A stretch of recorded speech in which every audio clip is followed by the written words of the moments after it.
राधे राधे भक्तों हमारे चैनल सनातन वाणी में आप सभी का हार्दिक स्वागत है। भक्तों, श्री चैतन्य चरितावली में आज हम श्रवण करेंगे नवद्वीप में दिग्विजयी पंडित की कथा। भगवत दत्त प्रतिभा भी एक अलौकिक वस्तु है। पता नहीं किस मनुष्य में कब और कैसी प्रतिभा प्रस्फुटित हो उठे। अच्छे गायकों को देखा है, वे पद को सुनते सुनते ही कंठस्थ कर लेते हैं। सुयोग गायकों को दूसरी बार पद को पढ़ने की आवश्यकता नहीं होती, एक बार के सुनने पर ही उन्हें याद हो जाता है। किसी को जन्म से ही ताल, स्वर और राग रागनियों का ज्ञान होता है और वह अल्प वय में अच्छे अच्छे धुरंधरों को अपने गायन से आश्चर्यचकित कर देता है। कोई कवि होकर ही माता के गर्भ से उत्पन्न होते हैं। जहाँ वे बोलने लगे कि उनकी वाणी से कविता ही निकलने लगती है। कोई अनपढ़ होने पर भी ऐसे सुंदर वक्ता होते हैं कि अच्छे अच्छे शास्त्री और महामहोपाध्याय उनके व्याख्यान को सुनकर चकित हो जाते हैं। यह सब भगवत दत्त शक्तियां हैं। उन्हें कोई परिश्रम करके प्राप्त करना चाहे तो असंभव है। ये सब प्रतिभा के चमत्कार हैं और यह प्रतिभा पुरुषों के जन्म के साथ ही आती है। काल पाकर वह प्रस्फुटित होने लगती है। बहुत से विद्वानों को देखा गया है, वे सभी शास्त्रों के धुरंधर विद्वान हैं, किंतु सभा में वे एक अक्षर भी नहीं बोल सकते। इसके विपरीत बहुत से ऐसे भी होते हैं जिन्होंने शास्त्रीय विषय तो बहुत कम देखा है, किंतु वे इतने प्रत्युत्पन्नमति होते हैं कि प्रश्न करते ही झट उसका उत्तर दे देते हैं। किसी भी विषय के प्रश्न पर उन्हें सोचना नहीं पड़ता। जो प्रश्न सुनते ही ऐसा युक्ति युक्त उत्तर देते हैं कि सभा के सभी सभासद वाह वाह करने लगते हैं। इसी का नाम सभा पांडित्य है। पहले जमाने में पंडित के माने ही वावदूक वक्ता या व्याख्यान पटु किए जाते थे, जिनकी वाणी में आकर्षण नहीं, जिसे प्रश्न के सुनने पर सोचना पड़ता है, जो तत्क्षण बात का उत्तर नहीं दे सकता, जिसे सभा में बोलने में संकोच होता है, वह पंडित नहीं। सभा में ऐसे पंडितों की प्रशंसा नहीं होती। पांडित्य पने की कीर्ति के वे अधिकारी नहीं समझे जाते। वे पुस्तकीय जंतु हैं जो पुस्तकें उलटते रहते हैं। आज से कई शताब्दी पूर्व इस देश में संस्कृत साहित्य का अच्छा प्रचार था।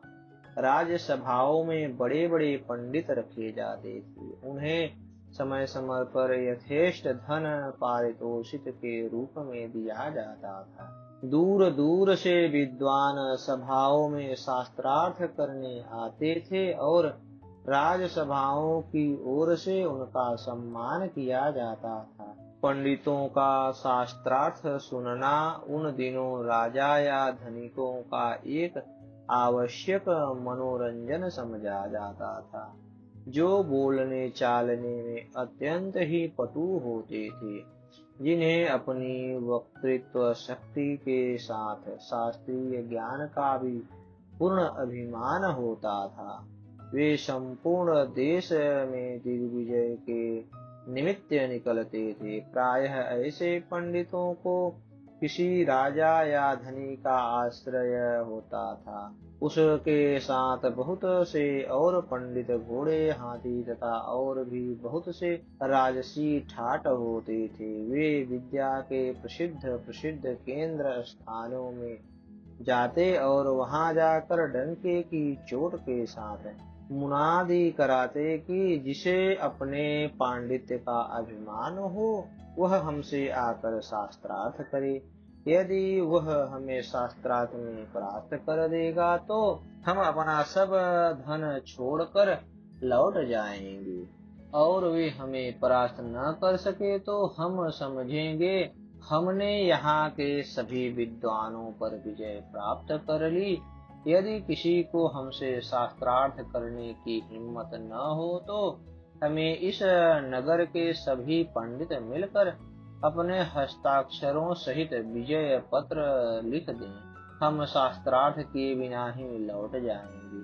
उनकी ऐसी मुनादी को सुनकर कहीं के विद्वान तो मिलकर शास्त्रार्थ करते और कहीं के विजय पत्र भी लिख कर देते। कहीं कहीं के विद्वान उपेक्षा करके चुप भी हो जाते। दिग्विजयी अपनी विजय का डंका पीट कर दूसरी जगह चले जाते।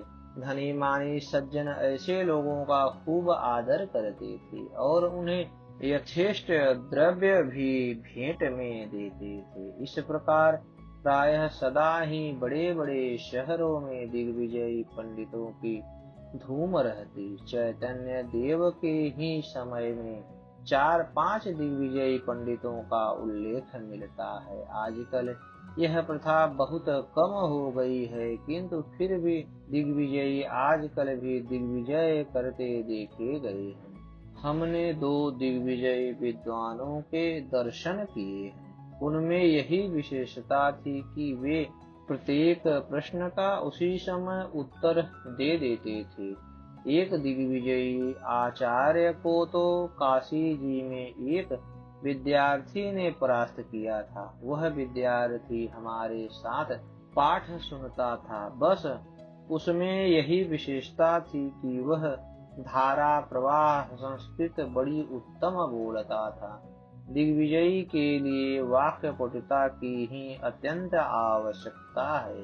पांडित्य की शोभा तब और अब भी वाक्य पटुता ही समझी जाती है। ऐसे ही एक कश्मीर के केशव शास्त्री अन्य स्थानों में दिग्विजय करते हुए नवद्वीप में भी विजय करने के लिए आए। उन दिनों नवद्वीप विद्या का और विशेषकर नव्य न्याय का प्रधान केंद्र समझा जाता था।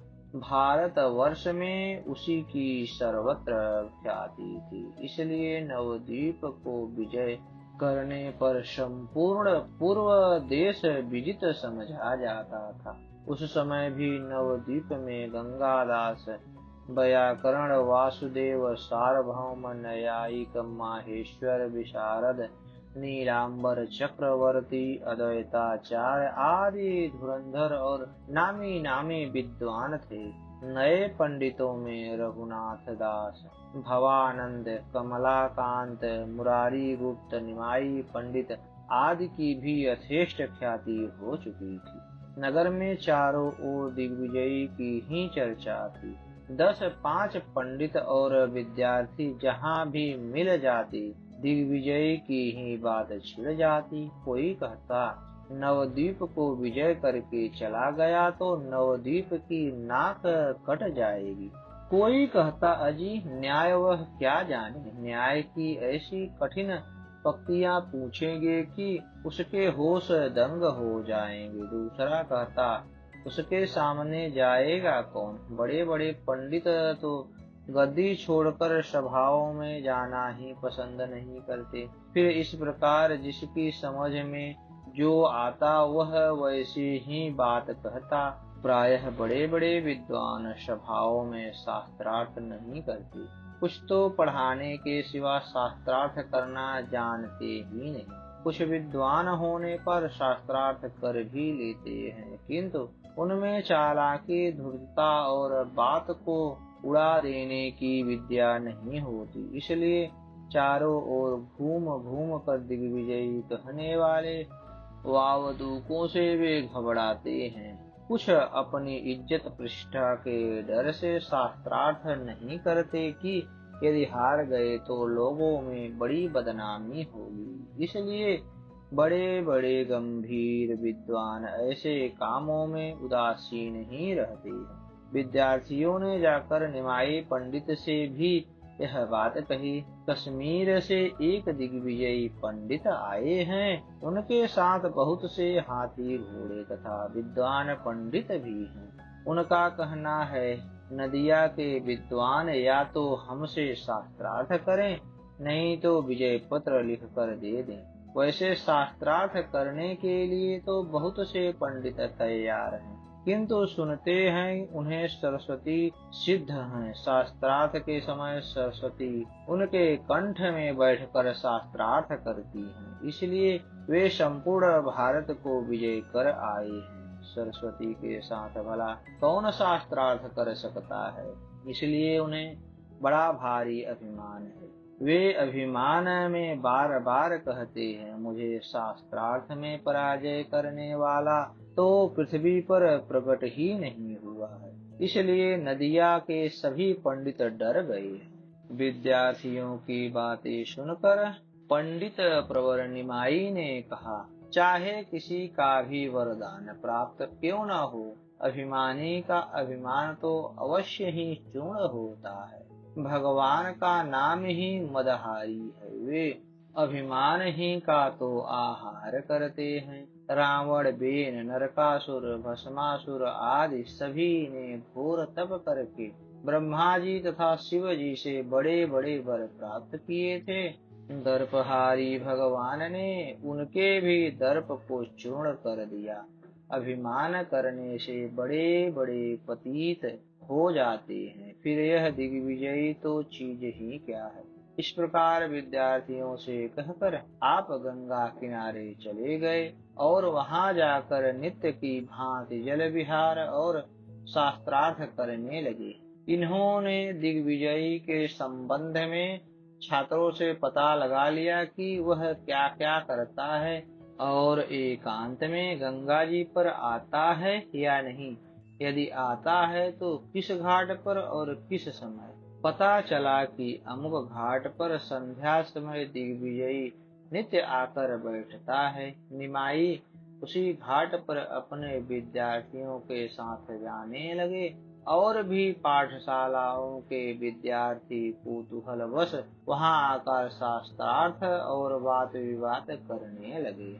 अस्तु भक्तों, हमारी यह कथा आपको कैसी लगी, कृपया कमेंट कर हमें अपना सुझाव दें और हमारे चैनल को ज्यादा से ज्यादा सब्सक्राइब करें। धन्यवाद भक्तों।